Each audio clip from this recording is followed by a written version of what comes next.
Antepartum Haemorrhage, Green Top Guideline number 63, November 2011. Purpose and scope. Antepartum hemorrhage, or APH, is defined as bleeding from or into the genital tract occurring from 24 plus 0 weeks of pregnancy and prior to the birth of the baby. The most important causes of APH are placenta previa and placental abruption, although these are not the most common. APH complicates 3 to 5% of pregnancies and is a leading cause of perinatal and maternal mortality worldwide. Up to 1/5 of very preterm babies are born in association with APH, and the known association of APH with cerebral palsy can be explained by preterm delivery. Introduction and background. Obstetric hemorrhage remains one of the major causes of maternal death in developing countries and is the cause of up to 50% of the estimated 500,000 maternal deaths that occur globally each year. For the purposes of this guideline, the following definitions have been used. Spotting is the staining, streaking, or blood spotting noted on underwear or sanitary protection. Minor hemorrhage is a blood loss less than 50 milliliters that has settled.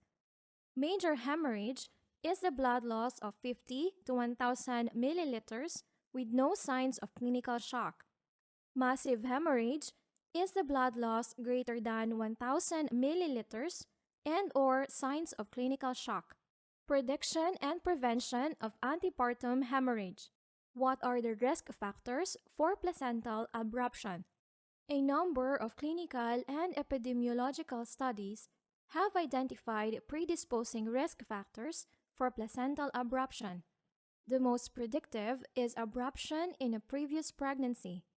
Abruption recurs in 19 to 25% of women who have had 2 previous pregnancies complicated by abruption.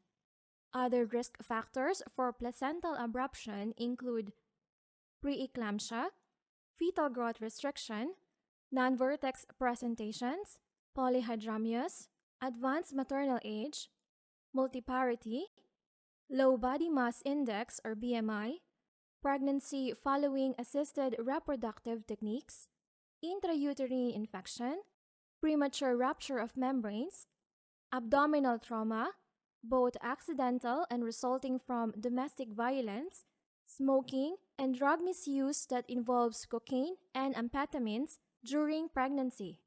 First trimester bleeding increases the risk of abruption later in the pregnancy.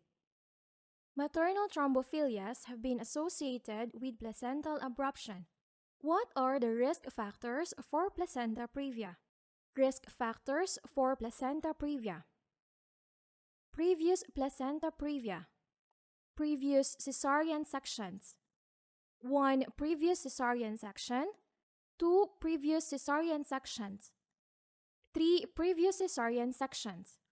Previous termination of pregnancy. Multiparity. Advanced maternal age greater than 40 years. Multiple pregnancy. Smoking. Deficient endometrium due to presence or history of uterine scar, endometritis, manual removal of placenta, curettage, and submucous fibroid, and assisted conception. Can antepartum hemorrhage be predicted? Antepartum hemorrhage has a heterogeneous pathophysiology and cannot reliably be predicted. Can antepartum hemorrhage be prevented? Women should be advised, encouraged, and helped to change modifiable risk factors such as smoking and drug misuse. Hemorrhage from placenta previa. It is considered good practice to avoid vaginal and rectal examinations in women with placenta previa and to advise these women to avoid penetrative sexual intercourse. Is antepartum hemorrhage associated with any specific pregnancy complications and outcomes? Health professionals should be aware that domestic violence in pregnancy may result in antepartum hemorrhage. Antepartum hemorrhage is associated with maternal and perinatal morbidity and mortality. Clinicians managing women with APH should be aware of these potential consequences. Unexplained antepartum hemorrhage. Pregnancies complicated by unexplained APH are also at increased risk of adverse maternal and perinatal outcomes. More recently, a retrospective observational study from Australia found that women with unexplained APH are at greater risk of preterm delivery and of undergoing induction of labor at term, and their babies are more likely to be admitted to neonatal intensive care units and develop hyperbilirubinemia. Furthermore, women with unexplained APH were more likely to have smaller babies. Where should the women presenting with antepartum hemorrhage be managed? It is recommended that women be advised to report all vaginal bleeding to their antenatal care provider. Women with APH presenting to a midwifery-led maternity unit, a general practitioner, or to an accident and emergency department should be assessed, stabilized if necessary, and transferred to a hospital maternity unit with facilities for resuscitation, such as anesthetic support and blood transfusion resources, and performing emergency operative delivery. A multidisciplinary team, including midwifery and obstetric staff, with immediate access to laboratory, theater, neonatal, and anesthetic services, should provide clinical assessment. What is the role of clinical assessment in women presenting with antepartum hemorrhage?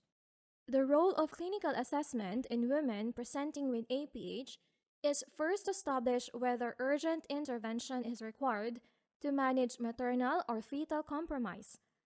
The process of triage includes history taking to assess coexisting symptoms such as pain, an assessment of the extent of vaginal bleeding, the cardiovascular condition of the mother, and an assessment of fetal well-being.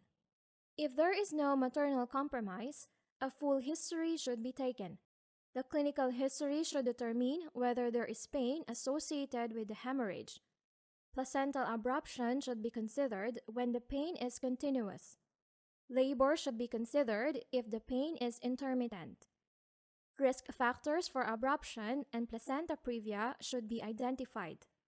The woman should be asked about her awareness of fetal movements, and attempts should be made to auscultate the fetal heart.